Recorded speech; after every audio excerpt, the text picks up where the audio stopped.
Blood ಗಡಿ ಕೊಡಲಿ.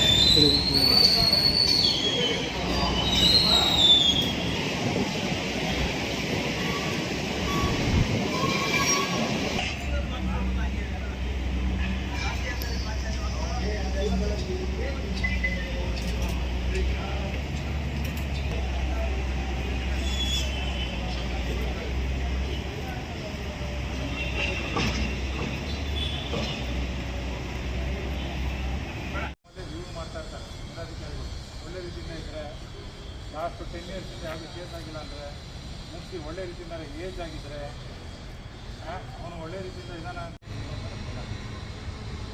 ಏನೇ ತಪ್ಪು ಮಾಡಿದ್ರೆ ಸುಮ್ಮ ನಾವೊಂದು ಹೀಗೆ ಬೆನ್ನ 100% ಯಾವುದೇ ಕಾರಣಕ್ಕೆ ಮರ್ಸಿಲೆಸ್ ಆಗಿ ಇರೋಕ್ಕೆ ಯೋಗ್ಯನಲ್ಲ. ನಿಮಗೆ ಯಾಕೆ ಗಡಿ ಪಾರ್ ಮಾಡಿಲ್ಲ ಗೊತ್ತಲ್ಲ, ನೀವು ಇರೋಕ್ಕೆ ಯೋಗ್ಯ ನೋಡಿ. ರಿಪೀಟೆಡ್ ಅಫೆನ್ಸ್ ಮಾಡಿದ್ರೆ ಕಾನೂನಲ್ಲಿ ಅವಕಾಶ ಇದೆ ಗಡಿ ಪಾರ್ ಮಾಡಲಿಕ್ಕೆ. ನಿಮಗೆ ತಗೊಂಡೋಗಿ ಬೀದರಲ್ಲಿ ಯಾವುದೋ